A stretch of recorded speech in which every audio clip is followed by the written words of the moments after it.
I always told myself I'd never fall for my straight best friend, until the night everything between us started to feel different. My name is Ethan, and if there's one constant in my life, it's Jake. We met when we were 15, thrown together by chance in the same class, but it didn't take long for chance to turn into something permanent. Jake had this effortless confidence, he laughed loudly, spoke freely, and somehow made everyone feel like they belonged. I wasn't like that. I stayed quiet, kept my thoughts to myself, watched more than I spoke. But for some reason, Jake chose me. At first, it was small things. Sitting next to me, sharing notes, waiting for me after school. Then it became routine, late night calls, weekend hangouts, inside jokes that no one else understood. Somewhere along the way, he became more than a friend. He became my person, and that's where the problem began. Because while Jake was just being Jake, friendly, warm, naturally close, I was changing in ways I didn't want to admit. The way he'd throw an arm around my shoulders lingered longer than it should have. The way he looked at me when I said something stupid made my chest tighten. I started noticing things I shouldn't, his smile, his voice, the way he said my name like it mattered. I told myself it was nothing. Just admiration, just attachment, but deep down, I knew better. I was in love with him. I never said it out loud. Not even to myself, not fully. Because saying it would make it real, and if it was real, I could lose him. And losing Jake wasn't something I could survive. So I stayed quiet. I played my role perfectly, the best friend who always showed up, who always listened, who never crossed the line.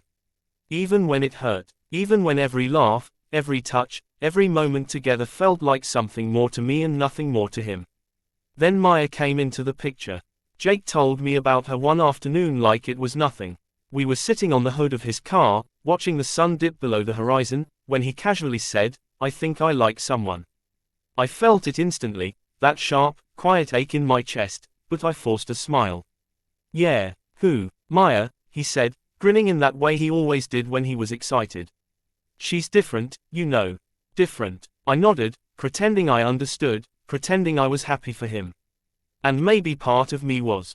Maya was kind, easy to talk to, the kind of person who made Jake laugh the same way I did.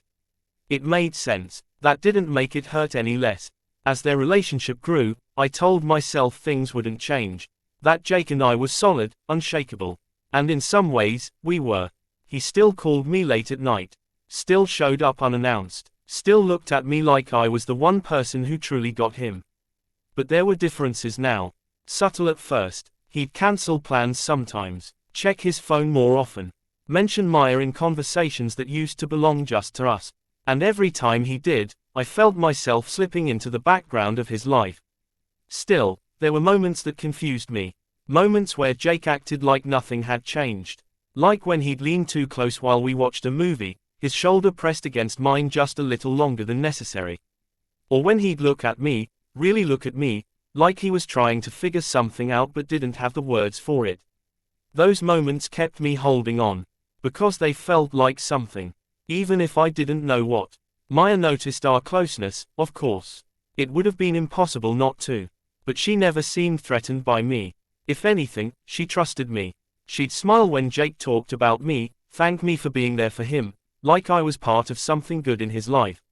That made everything worse. Because she didn't know. She didn't know that every time Jake chose her, a part of me broke quietly. She didn't know that I was standing in the middle of something I shouldn't want, something I couldn't have. And Jake, he didn't seem to know either. Or maybe he did, and just refused to see it. Lately, though, something had shifted. It started with the way he looked at me, longer, more intense, like there was something unspoken sitting between us. Then came the questions, subtle but strange. "You ever think about what things would be like if life was different?" He asked me once, his voice quieter than usual. I didn't know how to answer that. Because for me, the answer was always the same. Life would be easier if I didn't love him. But I did, and the more time passed, the harder it became to pretend that nothing was changing. Jake was different now, more restless, more distant in some moments, then unexpectedly close in others. It felt like he was standing on the edge of something, and I was the only one close enough to see it. I just didn't know what it meant. Not yet, but I could feel it, like a storm building quietly beneath the surface. And somehow, I knew. Something between us was about to break. The shift didn't happen all at once. It crept in quietly, disguised as normal, until ignoring it became impossible. Jake started showing up more often, unannounced, restless, like he didn't want to be alone. One evening, he knocked on my door well past midnight, his expression unreadable, his energy unsettled. "Couldn't sleep," Jake muttered as he stepped inside, running a hand through his hair. "Mind if I stay?" I shook my head, trying not to read into it. "You never have to ask." That was the truth. He never did. We ended up in my room, sitting side by side on the edge of my bed, the dim light casting soft shadows across his face. For a while, neither of us spoke. The silence wasn't uncomfortable, but it wasn't easy either. It felt heavy, like something unspoken was pressing between us. Jake exhaled slowly. "Things with Maya, they're good. She's good." The way he said it made my chest tighten. "But," I asked carefully. He didn't answer right away. Instead, he leaned forward, elbows on his knees, staring at the floor like he was searching for something he couldn't find. "I don't know," Jake admitted finally. "Sometimes it just feels off. Like I'm there, but I'm not really there." I stayed quiet, letting him talk. "You ever feel like that?" he asked, glancing at me. "Like you're doing everything right, but something still doesn't fit." "Every day," I wanted to say. "Every second I spent pretending I didn't love you." Instead, I nodded. "Yeah, sometimes." Jake studied me for a moment longer than necessary, his gaze intense, searching. It made my pulse quicken, but I forced myself to stay still, to not react. "You get me," he said softly, almost like a realization. "I always have," I replied before I could stop myself. The words lingered in the air, heavier than they should have been. Jake shifted closer. Not much, just enough for his shoulder to brush against mine. But this time, he didn't move away. If anything, he leaned in slightly, like he was testing the space between us. I told myself it meant nothing. I told myself to ignore it.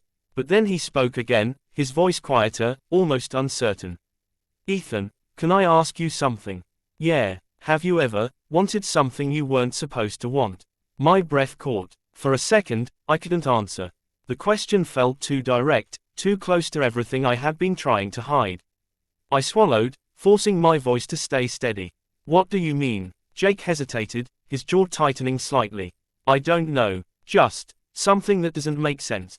Something that messes with your head." I knew exactly what he meant. But I couldn't say that. "Yeah," I said quietly. "I think everyone has." Jake nodded slowly, like that answer mattered more than I realized. His gaze dropped to my lips for a fraction of a second before snapping back to my eyes.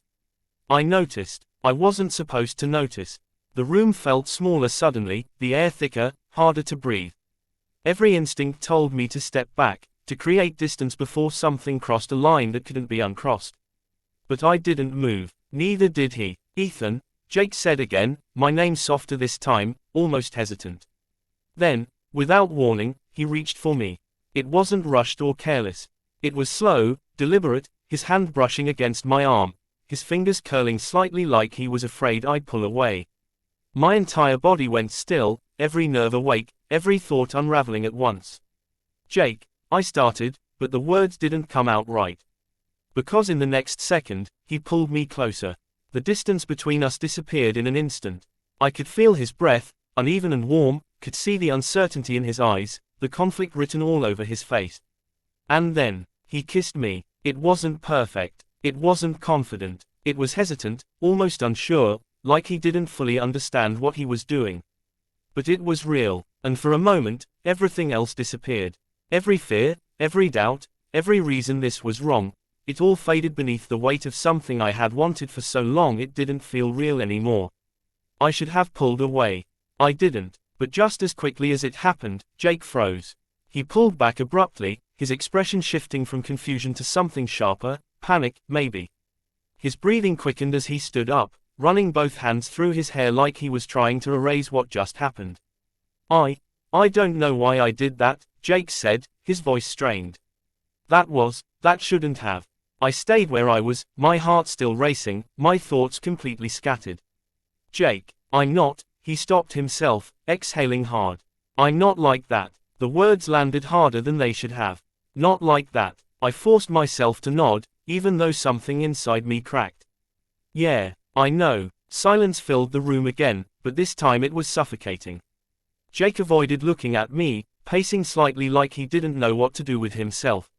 We should just forget it happened, he said finally. It was a mistake. A mistake. I swallowed, pushing everything I felt deep down where it couldn't reach the surface. Okay, another pause. Then, as if pulled by something he couldn't control, Jake glanced at me again. And for a brief second, he didn't look like it was a mistake at all. We shouldn't do that again, Jake said quietly. But the way he lingered, the way he didn't leave, the way his eyes stayed on mine just a little too long, told a completely different story. After that night, nothing returned to normal, no matter how much Jake tried to pretend it had. At first, he kept his distance. Fewer late-night visits, shorter conversations. When we were around other people, he acted exactly the same as before, easygoing, casual, untouched by what had happened. If anything, he leaned harder into that version of himself, like he was trying to prove something. Maybe to me, maybe to himself. I followed his lead. I had to. If he wanted to call it a mistake, then I would let him. I buried everything I felt beneath silence and routine, convincing myself that I could survive going back to the way things were. But the problem was, Jake couldn't. It started small. A text late at night, "You awake?" Then another, "Can I come over?" And every time, I said yes. Because no matter how hard I tried to convince myself otherwise, I was still waiting for him. The first time he came back, he didn't mention the kiss. Not directly. He sat beside me, close enough for our shoulders to touch, his presence familiar but charged with something unspoken. We talked about nothing important, music, school, random memories, but there was an undercurrent running through every word, every glance.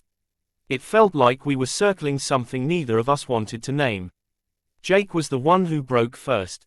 He went quiet mid-sentence, his gaze drifting to me, lingering in a way that made my chest tighten. "Ethan," he said, almost cautiously. I didn't respond. I just waited. His hand brushed against mine, light, hesitant, like before. But this time, when I didn't pull away, his fingers curled around mine completely. The contact sent a sharp rush through me.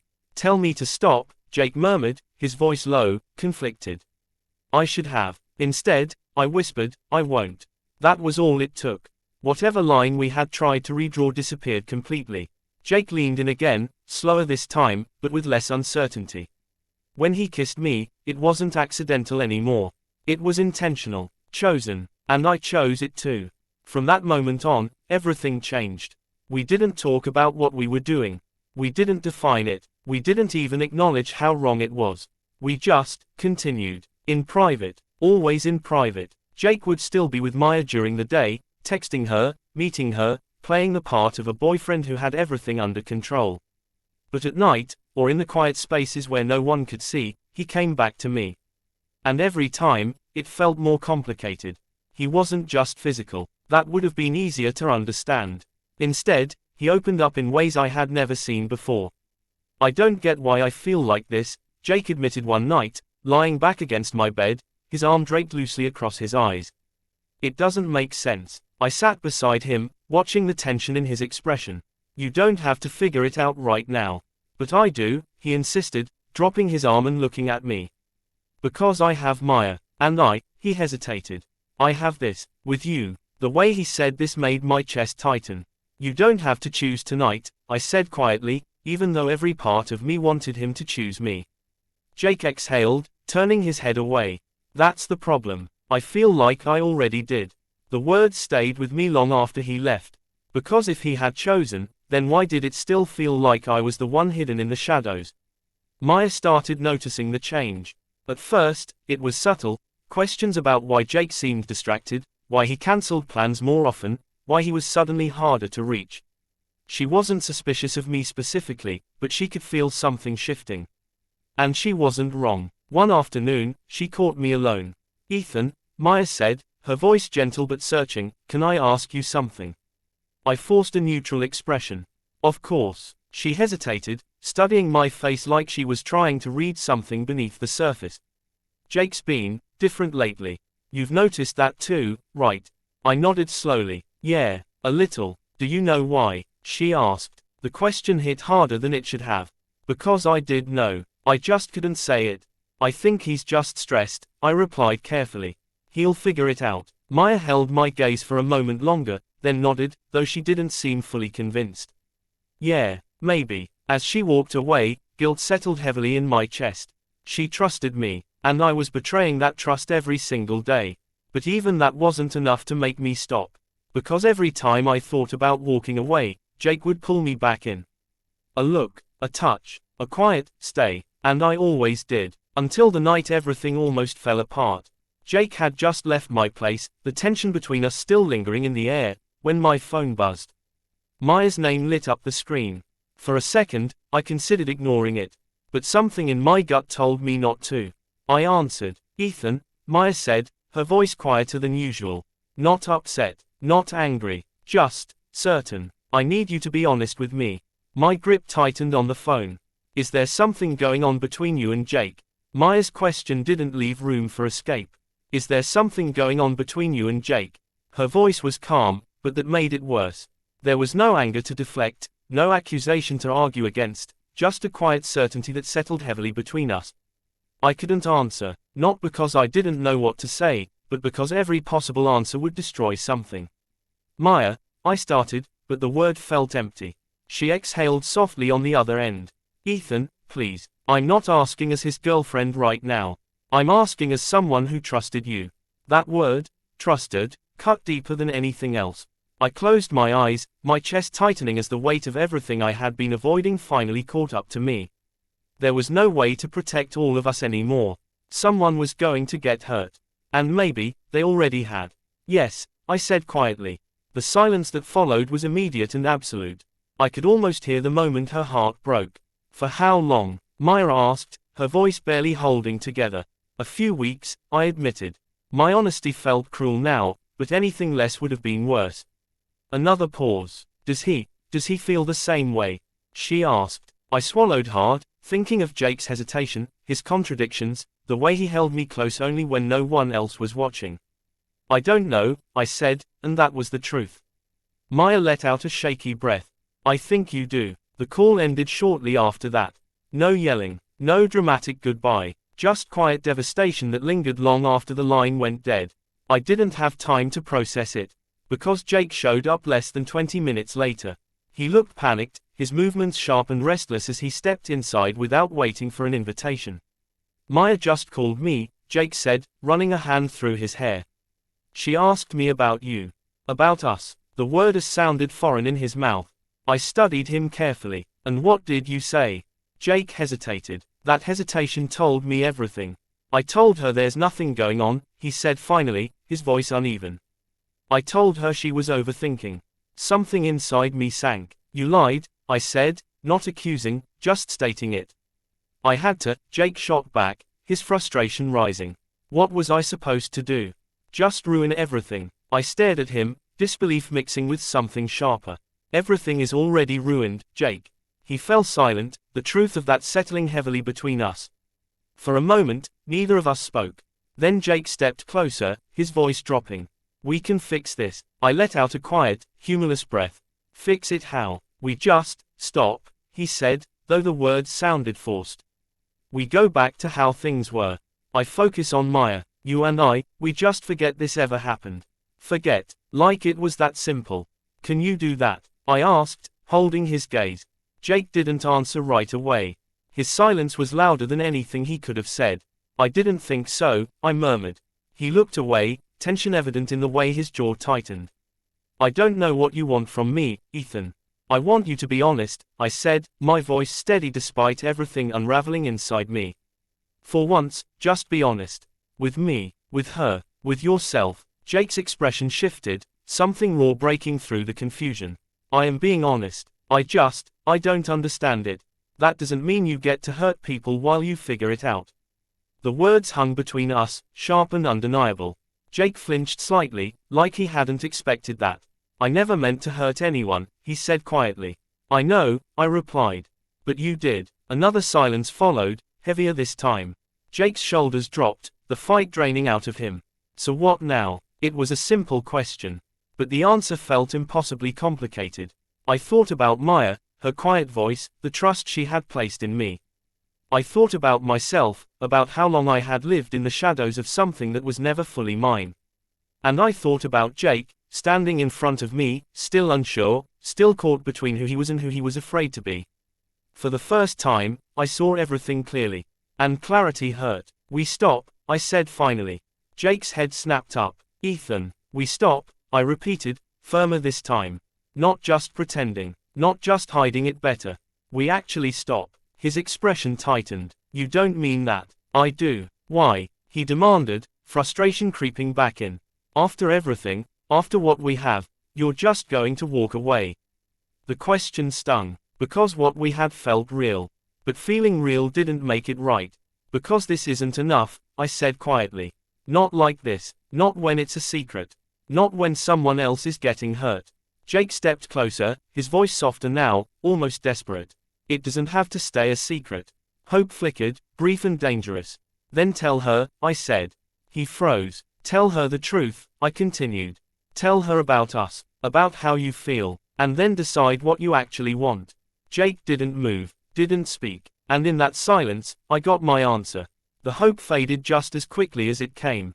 "I can't do this anymore," I said, taking a small step back. "Ethan, I mean it," I interrupted, my voice steady now. "I won't be the thing you hide behind while you figure yourself out." Jake's expression shifted into something pained, but he didn't argue. Because he knew I was right. For a moment, we just stood there, the distance between us growing even though neither of us moved. Then Jake nodded slowly, like he was forcing himself to accept something he didn't want to. "Okay," he said quietly. It wasn't agreement. It was surrender. He left shortly after that, the door closing behind him with a finality that echoed through the room. And just like that, it was over. Not because the feelings were gone. Not because it didn't matter. But because, for the first time, I chose something else over him. I chose myself, and even though it hurt more than anything I had ever felt, I knew it was the only thing that would ever set me free. Still, as I sat there in the silence he left behind, one thought refused to let go. If he had just been honest, would we have had a different ending?